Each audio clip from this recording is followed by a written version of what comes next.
नमस्कार दोस्तों, मैं हूं दीपक चौरसिया और मेरी इस खास पेशकश पॉइंट ब्लैंक में आपका स्वागत है।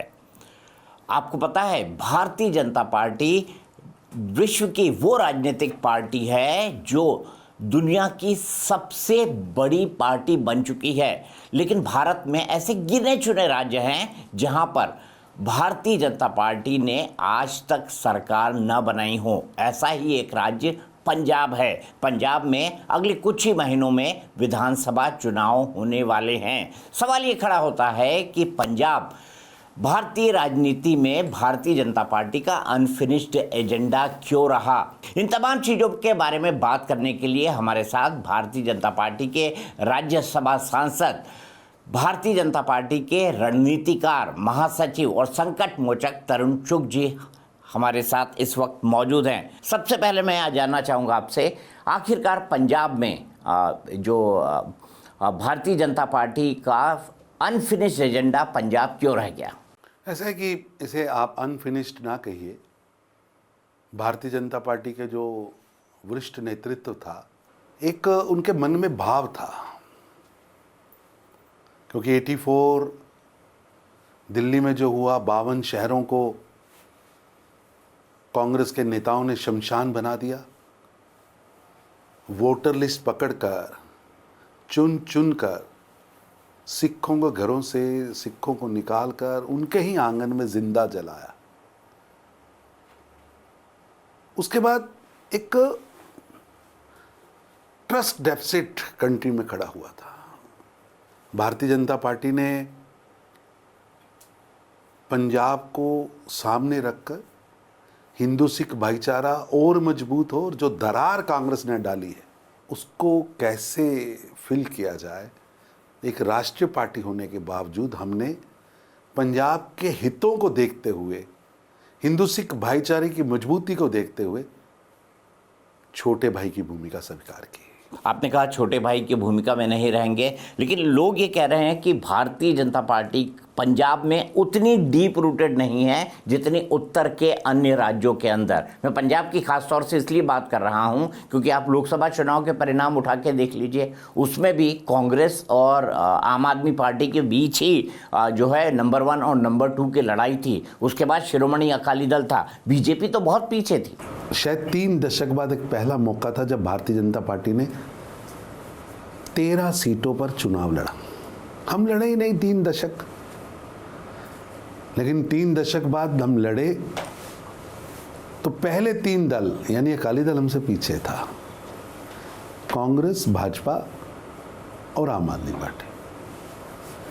और स्थिति क्या थी आप देखिए, हम बहुत चंद वोटों से अमृतसर की सीट हार गए, चंद वोटों पे हम फिरोजपुर हारे, चंद वोटों से हम लुधियाना हारे, जबकि लोग कह रहे थे कि किसान आंदोलन की तपश भारतीय जनता पार्टी को झुलसा देगी।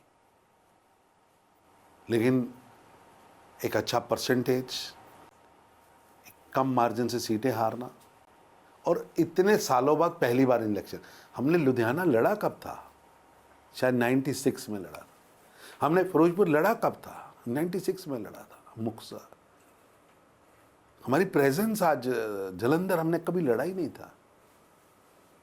96 में भी गुजराल साहब लड़े थे। तो 3 दशक बाद हम उतरे हैं और कम मार्जिन से हारे हैं।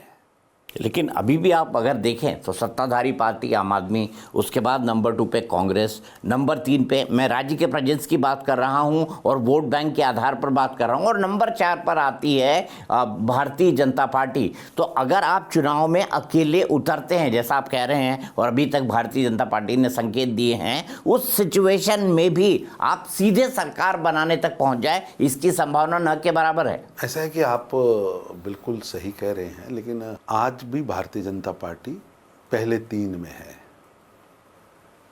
लेकिन ये गणित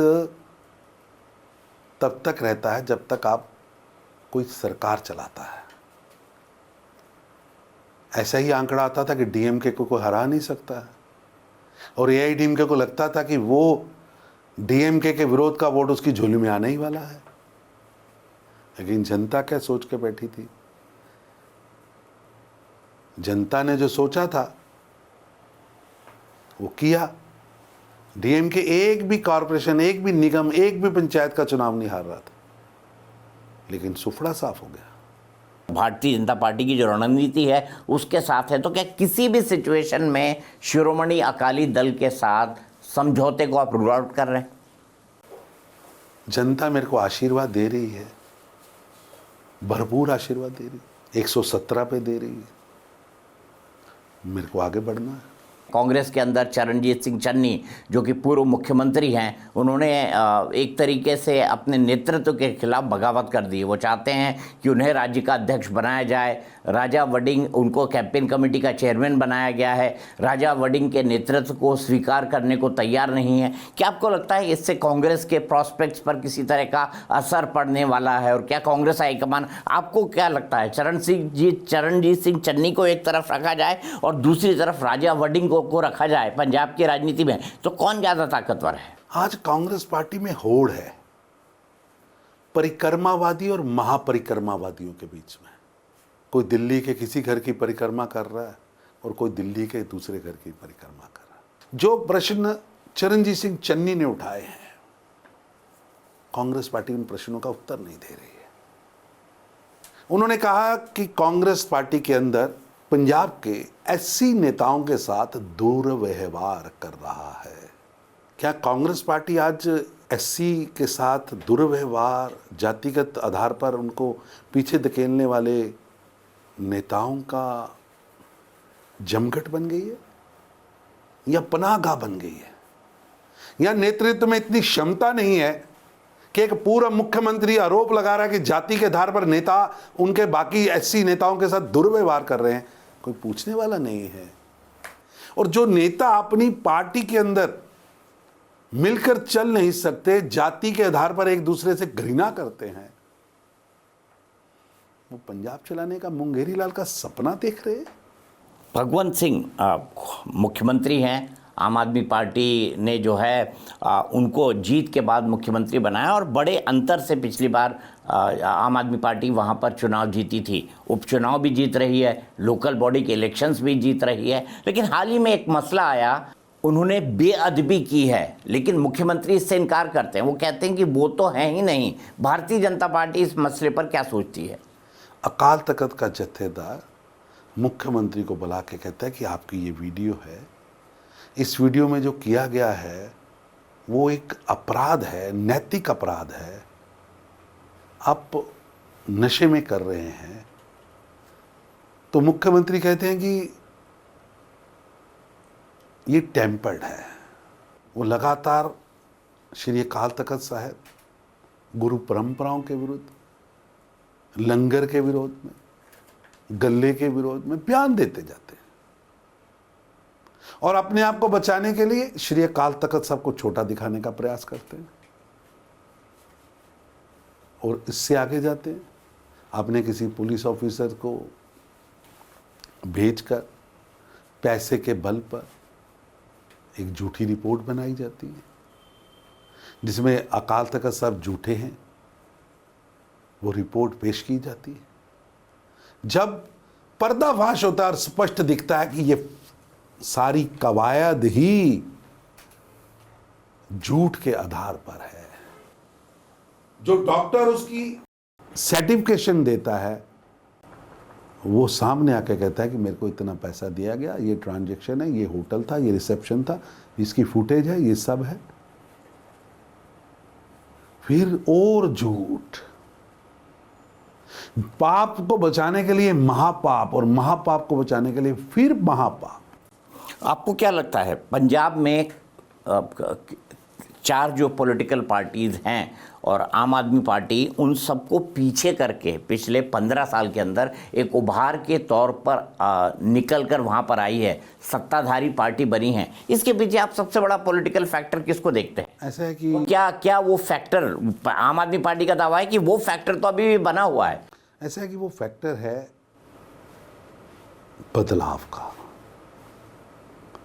वो फैक्टर है आशा का। इन्होंने आशा जगाई कि हम पंजाब में हेल्थ क्रांति लेके आएंगे। हेल्थ क्रांति में जगह जगह मेडिकल कॉलेजेस खुलेंगे, हॉस्पिटल्स खुलेंगे, और हेल्थ क्रांति के माध्यम से हम पंजाब के हर नागरिक को इंश्योर्ड भी करेंगे। लेकिन आज लगभग 54 मंथ्स बीत चुके हैं, एक भी हॉस्पिटल आम आदमी पार्टी नहीं खोल पाई। 2 मेडिकल कॉलेज प्रधानमंत्री मोदी ने दिए, उसका शिलान्यास रखने में 4 साल लग गए। हम 5 लाख की मेडिकल इंश्योरेंस दे रहे थे, उसको रोककर 10 लाख का झूठा मेडिकल इंश्योरेंस शुरू किया गया और उसके पीछे इंश्योरेंस केवल 1 लाख रुपए की, ब्रांड डिब्बी 10 लाख की और बीच में ट्यूब 1 लाख की। इन्होंने वादा किया था शिक्षा क्रांति का। आज एक ही स्कूल की बिल्डिंग भी नहीं है जिसको ये दिखा के कह सकें कि ये आम आदमी पार्टी ने 5 साल में बनाई। बिल्डिंग छोड़िए, एक ब्लॉक। तो कौन सी क्रांति की बात कर रहे हैं कि 12 लोगों को सिंगापुर भेज दिया तो क्रांति होगी क्या? इनका वो मैनिफेस्टो पढ़िएगा जिसमें उन्होंने कहा था कि कोई सरकारी स्कूल के अलावा जाएगा ही कहीं नहीं। और हालात ये हैं कि आज स्कूलों में ब्लैक बोर्ड है तो बेंच नहीं है, बेंच है तो छत नहीं है, छत है तो पढ़ाने वाला टीचर नहीं है। इन्होंने कहा था पंजाब के अंदर हम किसानों का कर्जा माफ़ करेंगे, एक सिंगल कॉइन 1 रुपीज़ कॉइन भी माफ़ नहीं हुआ। इन्होंने कहा था टॉप अप मिलेगा, 2 फसलें साल में एमएसपी पर केंद्र सरकार उठाती है, गेहूं और चावल। अभी तक 9 फसलें आ गई, एक भी फसल पर टॉप अप नहीं दिया सरकार ने। जिस सेंटीमेंट के साथ ये आए थे वही सेंटीमेंट आज इनको मार रहा है, इनका सेल्फ गोल हो रहा है, क्योंकि वादे तो किए लेकिन वादा पूरा होने की बजाय वादा खिलाफी में बदल गया। मुख्यमंत्री योगी आदित्यनाथ ने चूंकि बड़े हमले हो रहे थे, लोग कह रहे थे कि समाजवादी पार्टी तो सनातनी पार्टी है और सनातन ही समाजवाद है, तो मुख्यमंत्री योगी आदित्यनाथ ने कल कहा कि 2003 में इसी पार्टी की सरकार जब थी तो हनुमानगढ़ी की सीढ़ियों पर नमाज पढ़वाई गई। क्या आपको लगता है कि जो मुस्लिम तुष्टीकरण का भारतीय जनता पार्टी राज्य की उत्तर प्रदेश में राज्य में हर पार्टी के ऊपर जो आरोप लगाती है मुस्लिम तुष्टीकरण का, वो भी इन चुनाव में मुद्दा बन पाएगा? मुस्लिम तुष्टीकरण से अयोध्या में जो कुछ हुआ है उसकी काट आप कर पाएंगे? समाजवादी पार्टी क्या है? ये तो 2 नवंबर 1990 की घटना को याद करे और कोई भारत का नागरिक उसको भूला नहीं है कि जब अयोध्या की कुंज गलियों को कार सेवकों के खून से रंग दिया गया था, चुन चुन कर घरों से निकाल कर मंदिरों में पाठ कर रहे, भजन कर रहे कार सेवकों को सिरों पर गोलियां मारी गई थी। कि राम मंदिर के निर्माण में जिन्होंने रोड़े अटकाए वो लोग आज किस मुख से ये बातचीत कर रहे हैं? पंजाब के साथ उत्तर प्रदेश के चुनाव भी होने हैं। 2 बार से मुख्यमंत्री योगी आदित्यनाथ वहाँ के मुख्यमंत्री हैं, 10वां साल वो अपना पूरा कर रहे हैं। क्या आपको लगता है कि पंजाब में जिस तरह से एंटी इनकम्बेंसी है उसी तरह की एंटी इनकम्बेंसी उत्तर प्रदेश में देखने को मिल सकती है? जनता का आशीर्वाद भारतीय जनता पार्टी के साथ है। किस तरह क्राइसिस से स्टेट को आगे ले जाया जा सकता है वो वहां करके दिखाया गया है। जहां कभी गैंगस्टर दन दनाते थे, आज वहां इंडस्ट्री की चिमनियां, श्रमिकों का पसीना विकसित भारत के प्रधानमंत्री मोदी के संकल्प को पूरा करने में लगा हुआ है। इसलिए जनता परफॉर्मेंस को वोट देती है और आज मुझे गर्व है कि हम उत्तराखंड, यूपी, गोवा में रिपीट होंगे और पंजाब में जीत कर आएंगे, मणिपुर में जीत कर आएंगे। अब बात करते हैं देश की मुख्य विपक्षी पार्टी कांग्रेस की। उसका कहना है कि पिछले, वो तो हालांकि पहली सरकार से ही वो आरोप लगा रहे हैं कई तरह के सरकार के ऊपर, लेकिन ठीक है, विपक्षी पार्टी के तौर पर आरोप लगाना उनका काम है। लेकिन अब राहुल गांधी विपक्ष के नेता बन गए हैं, उनको इतनी सीटें आई हैं कि वो विपक्ष के नेता बन सकते हैं। उनका आरोप है कि कूटनीति फेल है, महंगाई चरम पर है, बेरोजगारी युवाओं के अंदर बढ़ती जा रही है, इन तमाम चीज़ों को जो केंद्र सरकार है वो संभाल नहीं पा रही है। यह आरोप है कांग्रेस पार्टी का। कैसे देखते हैं कांग्रेस पार्टी के इन आरोपों को? राहुल गांधी जी अगर इटली का चश्मा उतारेंगे और अपने विदेशी मित्र जिनके इशारों पर, जिनकी टूल किट का हिस्सा बन के वो काम करना बंद करेंगे, तो उन्हें भारत की तरक्की स्पष्ट दिखेगी। जहाँ 40-40 साल कोई नहीं गया, आज वहाँ से खुशियों की खबरें आ रही हैं। कोई यूरेनियम दे रहा है, कोई माइक्रोचिप दे रहा है, देश की तरक्की का बिगुल बज रहा है। लगातार पिछले 12 वर्षों से भारत की जीडीपी एक रफ्तार से आगे बढ़ रही है। हम दुनिया की 12वीं 14वीं लड़खड़ाती अर्थव्यवस्था से जर्जर अर्थव्यवस्था से टॉप 4 में पहुंचे हैं। दुनिया की सबसे तेजी से बढ़ने वाली अर्थव्यवस्था भारत है। आज दुनिया की best destination for industry Bharat है। लेकिन राहुल गांधी जी और उनके भ्रष्ट युवराज युवरानिया का टोला मातम राग गा के गाना शुरू कर देते हैं। ऑपरेशन सिंदूर चल रहा था। भारत विश्व को मैसेज दे रहा था कि हमारी मिसाइलों के निशाने पे सियालकोट हो, भावलपुर हो, लाहौर हो, कराची हो, जहां भी कैंप बनाओगे हम उन्हें तबाह करेंगे। आप जितने आतंकी भर्ती करोगे हम सबको कब्र में पहुंचाएंगे। ऐसे समय में जो पाकिस्तान की सेना प्रेस नोट जारी कर रही थी, उसे कॉपी पेस्ट करके राहुल गांधी यहाँ जारी कर रहे थे। जिनको लगता है कि छुट्टी जाना, छुट्टी बिताना, विदेशी दोस्तों के साथ घूमना फिरना, किसी अच्छे सैंड के ऊपर, किसी सागर के किनारे इटली का काला चश्मा लगा के भारत को वहाँ से देखेंगे, उनको क्या समझ?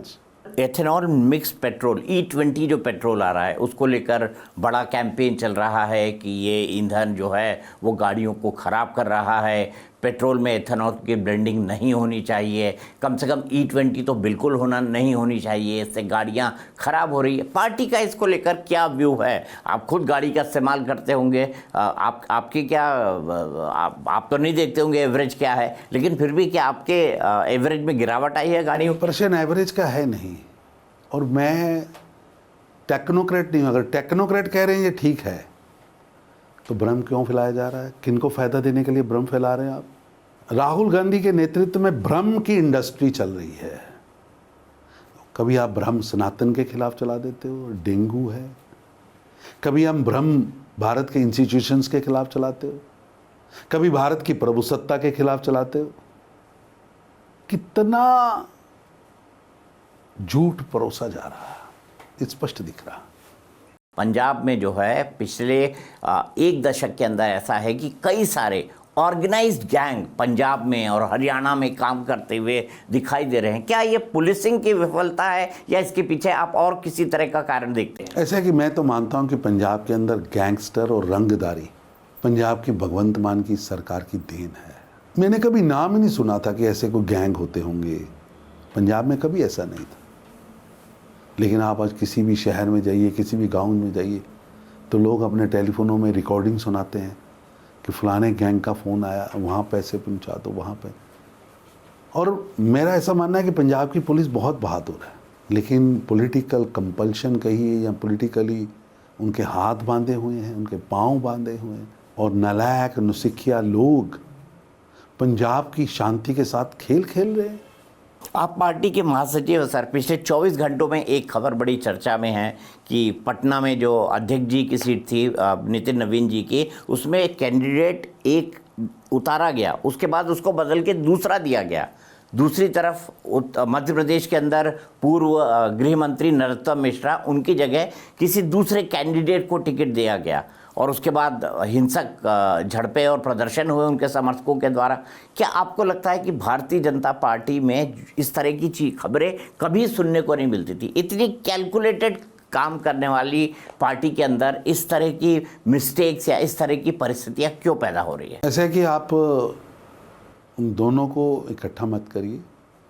एक जगह पर एक कैंडिडेट चाहता है कि मैं नहीं चुनाव लड़ना चाहता, कोई विद्रोह नहीं है, पार्टी के प्रति समर्पण है। और दूसरी तरफ मध्य प्रदेश के अंदर नरोत्तम मिश्रा स्वयं सामने आकर कहते हैं कि जो पार्टी का निर्णय है मैं उससे सहमत हूँ, और जो ऐसी घटना कर रहे हैं मैं उनको कहता हूँ कि मत करिए। ये आपको किसी और पार्टी में दिखेगा नहीं। दूसरी तरफ आप देखिए ना, कांग्रेस पार्टी में पंजाब में एक व्यक्ति दूसरे के साथ बैठने को तैयार नहीं है। चलते चलते तरुण चुग अब राज्यसभा के सांसद हैं, तो तरुण जी संगठन में लंबा वक्त दे चुके हैं और आप ज़मीनी स्तर के आरएसएस से जुड़कर आप भारतीय जनता पार्टी के अंदर पहुंचे हैं और राज्यसभा के सांसद भी बन गए हैं, महासचिव भी हैं पार्टी के। तो अब सरकार में या संगठन में कहाँ पे होंगे तरुण चुग जी? तरुण चुग कार्यकर्ता है, तीसरी पीढ़ी का कार्यकर्ता है, डीएनए में कार्यकर्ता है। आइडियोलॉजी मेरे डीएनए में, मेरे खून की रगों में बहती है, मेरे पापा से, मेरे दादा से मेरे खून में आई है, और मेरी कमिटमेंट मेरे संगठन के साथ है। हम तो बिना पते के लिफाफे हैं, जो मेरा नेतृत्व उस पर लिखता है हमें उसे ही अपना भाग्य माना है। बहुत बहुत शुक्रिया। तो ये थे पॉइंट ब्लैंक में इस हफ्ते भारतीय जनता पार्टी के राज्यसभा सांसद और महासचिव तरुण चुग जी। अगले हफ्ते एक और हस्ती से आपको मिलाएंगे, तब तक के लिए नमस्कार।